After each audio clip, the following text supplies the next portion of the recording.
एक ठो आशा है आदरणीय प्रशांत किशोर पर, जो जन सुराज है। इस बार बिहार की जनता इस बार परिवर्तन चाहते हैं, इस बार जन सुराज को सरकार। साल में बिहार को ये लोग बर्बाद करके आप देख रहे हैं सच सुनिए और सच सुनिए से मैं हूँ राजीव। आज बात होगी पक्ष और विपक्ष की, क्योंकि आज हम उपस्थित हैं राजा पाकर विधानसभा में। जैसा कि आज मेरे साथ जो शख्सियत बैठे हुए हैं वो किसी परिचय के मोहताज नहीं, ऐसे मैं इनसे जानूंगा और कुछ बात करूंगा। सवाल तो मेरा करवा ही होता है, तो आप सब बने रहेंगे एंड तक। सर स्वागत है, कैसे हैं? चलिए हम तो ठीक है। सबसे पहले राजीव बाबू को मेरे तरफ से, सच चैनल को मेरे तरफ से बधाई एवं धन्यवाद। अच्छा सर, इस समय अभी बिहार में देखा जा रहा है कि 2025 विधानसभा का चुनाव के लिए हुड़दंग मचा हुआ है क्षेत्र में। काफ़ी लोग धूमधाम से मेहनत कर रहे हैं, हर लोग अपने अपने क्षेत्र में जमकर तैयारी कर रहे हैं। ऐसे आपकी तैयारी कैसी है? जिस नाम मेरा मुकेश कुमार हो गया। अच्छा। बेरई पंचायत के हम 15 साल मुखिया थे और राजा पाकर विधानसभा में 3200 पंचायत में जनसुराज के माने जहाँ तक हो हम संगठन खड़ा करने के काम कर रहे हैं। और कोई भी दल है अपना अपना ढंग से सब लोग तैयारी कर रहे हैं कि किसी ढंग से हम चुनाव हम जीते। आज तक के चुनाव कांग्रेस वाले हो, आरजेडी वाले हो, बीजेपी, जेडीयू 30-35 साल से तो राज ये लोग कर ही रहे हैं। 35 साल से राज कर रहे हैं।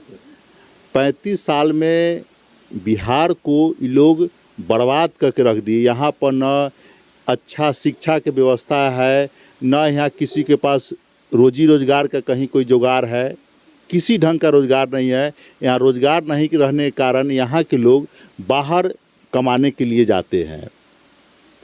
इससे बड़ा दुर्गुंजन क्या हो सकता है? इस बार बिहार के जनता सब जागरूक है कि ये लोग के 30-35 साल से सरकार देख लिए हैं। इस बार ये लोग किसी भी बीजेपी हो, आरजेडी हो, जेडीयू वाले को किसी यहाँ बिहार की जनता इस बार वोट देने के काम नहीं कर रहे हैं। एक ठो आशा है आदरणीय प्रशांत किशोर पर, जो जन सुराज है।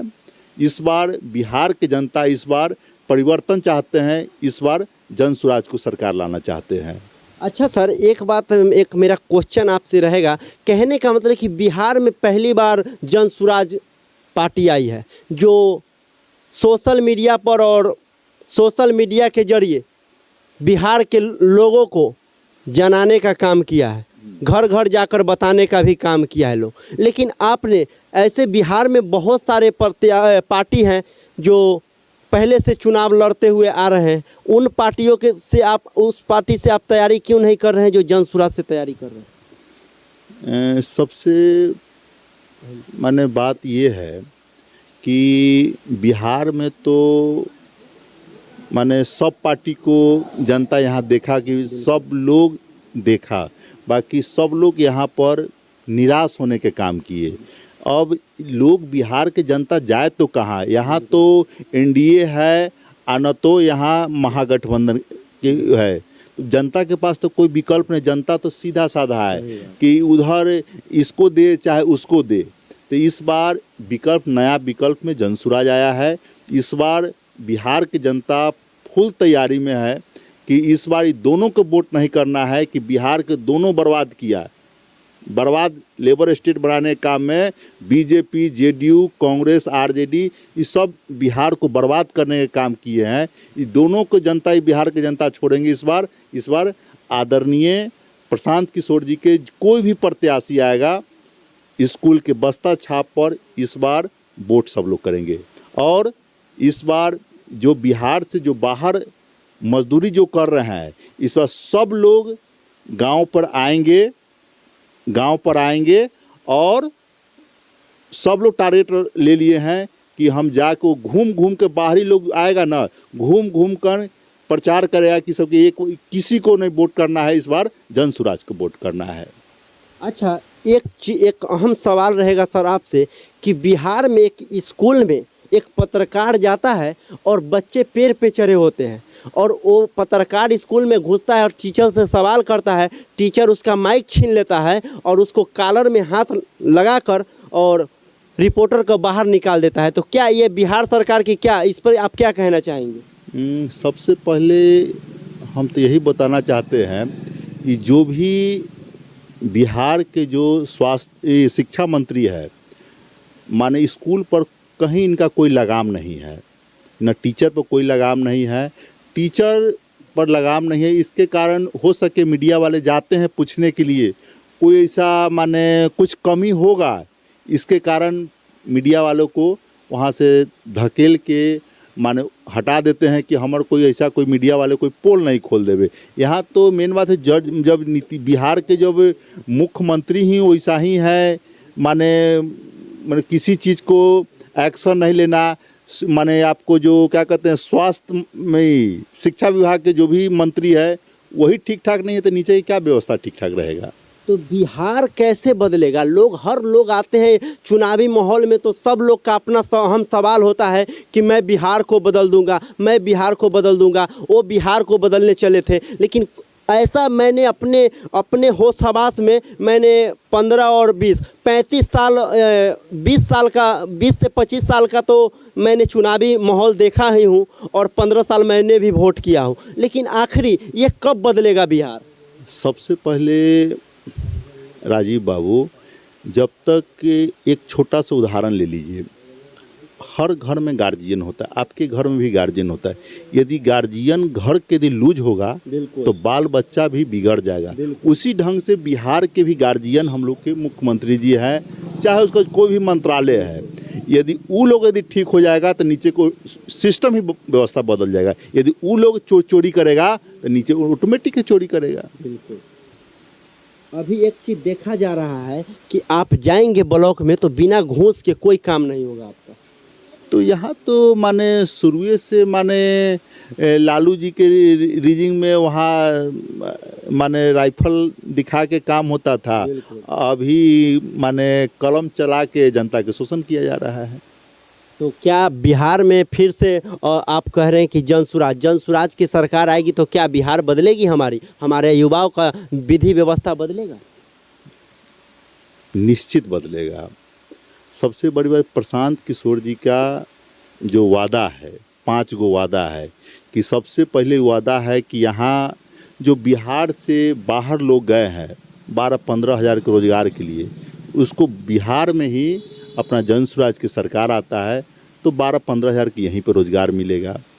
आज 20 साल तक आदरणीय नीतीश कुमार जी के देखें कि वृद्ध लोग के 400 रुपया पेंशन मिलता था।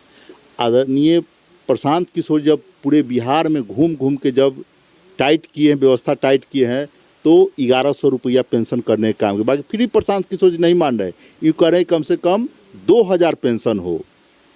इसके बाद है कि 15 साल से नीचा कोई भी बच्चा हो उसको प्रत्येक बच्चा को 1-1 हज़ार रुपया दिया जाएगा। जो बिहार सरकार के स्कूल में पढ़ाई अच्छा से नहीं होता है कि अपना कॉन्वेंट में जाके कम से कम बाल बच्चा को पढ़ाए। इसके बाद जो जीविका है, जीविका में आपको माने ये भी एगो शोषण करने का, वो गांव में पैसा बटा सालाना 24% ब्याज सोच रहे हैं, 24% उस जीविका वाला ब्याज लिया जा रहा है। वो तो और माने जो लोन गांव में बांटा जा रहा है वो तो गरीब को और शोषण करने का काम किया जा रहा है। और प्रशांत जी कहें कि हम महिला लोग को हम 4% पर ब्याज दें, कहाँ 24%, यहाँ कहाँ 4% पर ऋण दिया जाएगा। मान लीजिए 1 लाख रुपया मिलता है, उसको लोन मिलता है साल में 4000 रुपया और वहाँ पे 24,000 रुपये लगता है, तो वहाँ भी तो शोषण करने का गरीब के वहाँ काम किया जा रहा है। इसके बाद है कि यदि आपका खेती है, खेती करने के लिए भी आपको 2500 रुपया दिया जाता है। इस ढंग से मान लीजिए कि आपको 12 से 15 हज़ार का रोज़गार मिल जाएगा। बच्चा के पढ़ने के लिए आपको जब राशि मिल ही जाएगा, वृद्ध लोग कुछ नहीं करेंगे तो उसको भी 2000 करके पेंशन मिलवे करेगा। इसके बाद आपको खेती करने के लिए पैसा मनरेगा द्वारा इसको जोड़ दिया जाएगा। यदि ऐसा हो जाता है तो बिहार तो माने ऑटोमेटिक है कि काफ़ी खुशहाल हो जाएंगे। अच्छा, बिहार को इस बिहार को बंदी, जो बिहार में अभी बंदी जो हुआ था सामने, आप देख रहे हैं बिहार बंदी, और इस बिहार बंदी को कितना सफल मानते हैं? बिहार बंदी तो ये असफल है, ठीक है ना। ये जनता के मूर्ख बनाने के लिए ये सब बिहार बंदी किया है। अरे वो जनप्रतिनिधि लोग है, वो अपना वो एनडीए वाला उसको गाली देगा, इसको वो गाली देगा, बस जनता को खाली गुमराह करने के लिए अति है। ये लोग कैसे वोट ले, इतना ही ये लोग चाहेंगे। जनता खाली गुमराह किया जाता है। तो जैसा कि आपने सुना कि जनता को गुमराह किया जाता है, क्योंकि लोग कहते हैं कि हम उस पक्ष में है, उस पक्ष में है, हम एक दूसरे को गाली देते हैं और एक दूसरे के विवाद बनाकर हम अपना रोटी सेकते हैं। तो जैसा कि आप लोग का क्या राय है, अपना राय कमेंट बॉक्स में दीजिएगा। और आप 2025 में विधानसभा के चुनाव में आप किसको वोट देना चाहते हैं, आप किस रूप में मुख्यमंत्री को किसको देखना चाहते हैं, कमेंट करके बताएं। जय हिंद, जय बिहार।